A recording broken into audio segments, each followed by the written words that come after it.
name's Carla. I have been married to my husband, Howard, for almost 3 years now.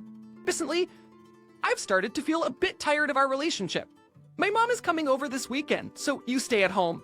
I'm going out. Really? You're telling me to stay at home, but what about you? Howard? Where are you going? It doesn't matter where I go. Usually, we do not interfere with each other's way of spending our days off.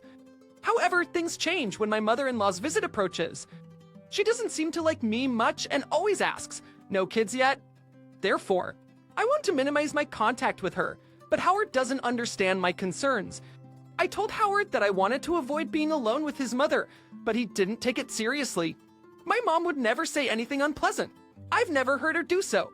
Howard argues against my words and ignores my feelings. I'm confused by this situation. It's painful that Howard doesn't believe what I say, even if my mother-in-law is kind in front of Howard. I wish he would believe me a little when I say, "She hurts me when you're not looking."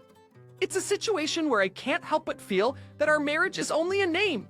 Breaks on the day, Howard didn't seem to want to listen to me and left the house without canceling his plans. Shortly after, my mother-in-law arrived. When the doorbell rang, I honestly hesitated to open the door. However, worried about what would be said later, I finally opened it. As soon as my mother-in-law entered, she bombarded me with questions. "I'm T8. Can I expect to hear news of a grandchild soon? What about it? How are things at night recently? Are you doing well?" I cringe at these questions that intrude into personal privacy. Being asked about children almost every week is a source of stress, but my mother-in-law doesn't realize it. Regardless of my position or feelings, she keeps asking questions and blaming me. "Stis, what on earth are you doing? Lord, you're utterly unreliable. You must think properly about children. If I'll leave it to you, I might never see my grandchild. Really, what a useless daughter-in-law. Why do I have to be spoken to like this?" It seems my mother-in-law hasn't even considered the possibility that the real reason for not having children might be with Howard. And Howard doesn't tell the truth and just turns a blind eye. In such a situation, I'm beginning to lose the desire to have children with Howard. He already leaves dealing with his mother to me and goes out to have fun. If a baby were born in the future, he would probably ignore it. Even if I ask for help with childcare, he'll likely say, "I have things to do," and leave all the baby care to me. I can easily imagine this scenario and have lost confidence in raising a child with Howard. So no matter how much my mother-in-law says, "Let me hold my grandchild," it's impossible because I don't want children myself. Yet she doesn't stop preaching. "It's your body's fault that you can't have children." And then criticizing my attitude. Maybe Howard doesn't want to stay at home because you're not trying hard enough. After my mother-in-law left, I immediately contacted my father-in-law. I told him about how she was saying whatever she wanted to me, gave irrelevant lectures, and that Howard was gone somewhere. He apologized, sounding sorry. My father-in-law is a close friend of my father, and because of that connection, I was able to meet Howard. Howard and I were married, in a way similar to an arranged marriage. My father-in-law liked my father and me and was always on our side, which probably didn't sit well with my mother-in-law. My mother-in-law once had an affair, and it was discovered by my father-in-law. They stayed together for the sake of the children, but I heard that his trust in her was gone. Since then, Howard became an adult, but my mother-in-law, lacking the confidence to live on her own, was reluctantly kept in the house by my father-in-law. Coming out of place, my mother-in-law treated me coldly and vented her stress on me, which left me bewildered. What should I do? My father-in-law apologized to me, saying, "I'll talk to her, tell her to be careful." But my mother-in-law had never accepted those words. I don't expect her to change now, considering her personality. Just when I felt a bit constrained in my life, a shocking and sad event struck me. My father passed away suddenly, and just a month later, my father-in-law also died. I couldn't bear the grief of losing them both so quickly. Despite my situation, Howard and my mother-in-law continued to pressure me. It all started with what my mother-in-law said at my father's funeral. I heard a rumor that Carla's father had a huge debt. I was hearing this for the first time. My father had never mentioned any debt to me. What's more, my mother-in-law had already told Howard about this. "Carla, did you know this and were waiting for Howard to inherit his parents' wealth?" At that moment, Howard looked at me. His look wasn't one of a loving husband. It was filled with hostility, and I regretted marrying him. My father-in-law was quietly angry when he heard my mother-in-law's remark. "What are saying? Be mindful of your words." Thanks to my father-in-law's words, I managed to contain my anger at the time. If he hadn't spoken up, I might have livid Howard and my mother-in-law right then and there. However, my father-in-law, who had been my protector, passed away just a month after my father's death. I lost both of them, who had been on my side. At the same time, Howard and my mother-in-law seemed even more unrestrained in their behavior. Just one day, Howard was still home when my mother-in-law came over early in the morning. It was unusual for Howard not to be away when she visited. It seemed they had some secret plan. Carly, come over here. I moved closer to Howard and my mother-in-law.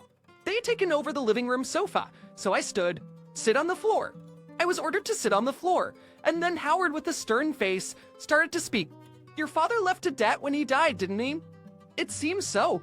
In fact, after my father's death, a lawyer had come to discuss his estate.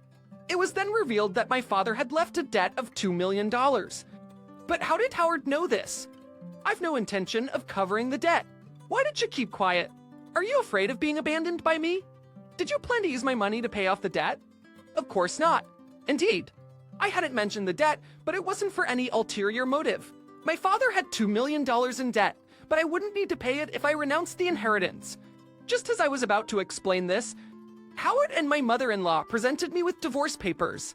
Ach, what a disappointment. Fregus, a money-eating bug? You have your father's DNA who made debts. I can't be with a woman like that. Let's get divorced. I wanted to explain that I didn't need to pay the debt, but I hesitated. Even if I explained, life in this house was full of stress. Now that both my father and father-in-law were gone, it seemed wise to get divorced while Howard wanted it.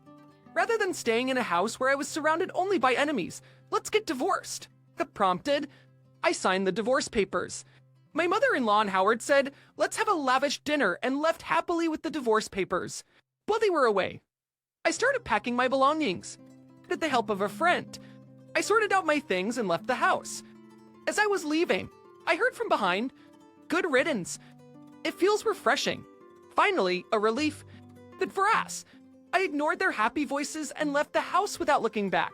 Afterward, I reported my divorce to the company and started a new life at a new workplace. I'm being single. I was transferred to subsidiary in a distant land. It was a subsidiary, but I was assigned an important position and my salary increased. Then, Howard and my mother-in-law started contacting me one after the other. What's going on?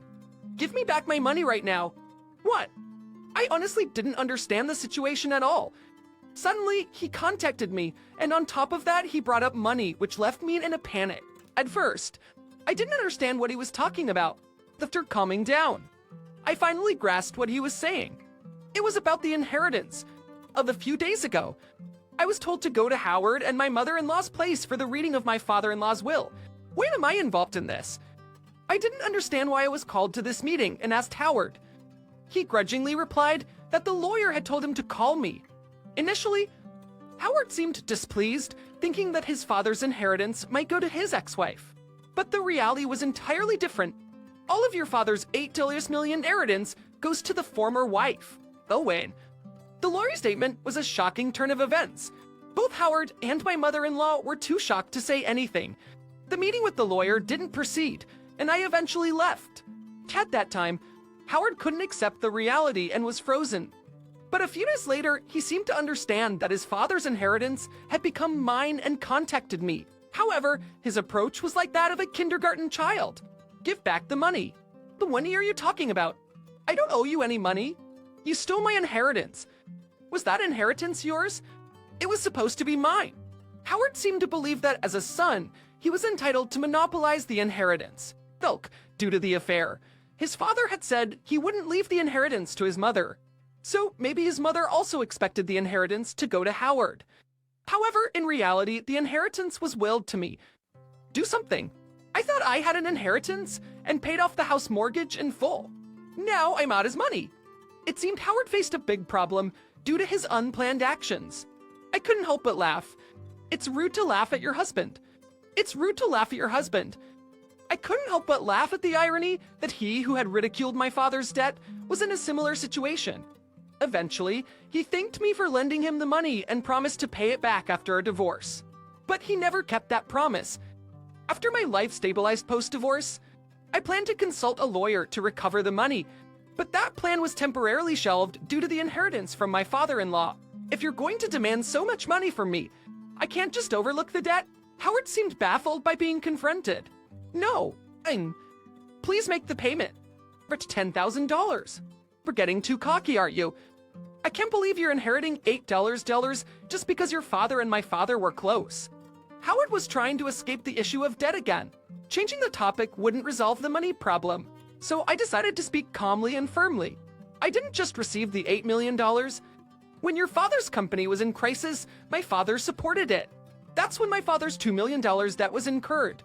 Although my father-in-law's company appeared to be profitable, it faced a difficult situation at one point. My father helped the company by incurring debt. He didn't tell my father-in-law and tried to pay it off silently, but he died leaving the $2 million the bet. My father-in-law was aware of the reason for the debt. My father-in-law told me that he wanted to leave all his property in cash, acquired thanks to the company's survival to me. I tried to refuse, but he said, if you don't want it, you can donate it. Just don't give it to Howard and his mother. That was how I learned a shocking truth. By the way, do you think you originally had the right to receive it? What do you mean?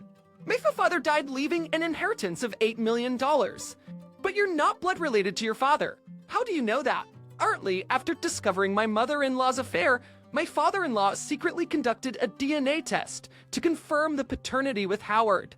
It turned out that Howard and my father-in-law were not blood related. Since the biological father of Howard, my mother-in-law's affair partner, couldn't afford to raise a child, my father-in-law decided to take Howard in. Moreover, my father-in-law recently discovered something shocking. Howard and my mother-in-law were secretly dining out regularly with the affair partner behind my father-in-law's back. Listening to their conversations revealed that Howard and his mother had been treating my father-in-law like a wallet for a long time. Upon learning this shocking fact, my father-in-law decided not to leave the inheritance to them. When I explained this, Howard responded with a mix of surprise and embarrassment. So, my father knew about that. He finally seemed to understand why he wasn't receiving the inheritance.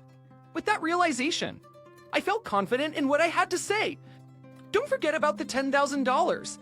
I'll hire a lawyer if necessary to recover it. Hey, Kurla, can we start over? It seemed he hoped that even if he couldn't directly receive the inheritance from his father, reconciling with me would give him access to the $8 million. However, I no longer loved Howard and had no intention of enduring my mother-in-law's cold words again. I've no intention of starting over. And with that, I hung up the phone. Howard later went to my workplace. But since I had already informed the company about him, they told him there's no employee by that name here. Moreover, I was at a distant subsidiary, so it's unlikely we'll meet again. Howard and his mother thought I had quit my job because I received $8 million. Later, after hiring a lawyer, the $10,000 was promptly paid. Presumably, he must have borrowed money as he supposedly had no savings due to the loan repayment. When my father died leaving debts, Howard abandoned me. Now it seems he's in debt and on the receiving end of abandonment. If he had someone who understood him like my father, maybe he could have been helped, but with his character, that seems unlikely. After repaying the debt, he's living with his noisy mother, working from morning till night to pay off the debt. I'm in a faraway place, planning to use the $8 million inheritance when necessary and currently living a relaxed life.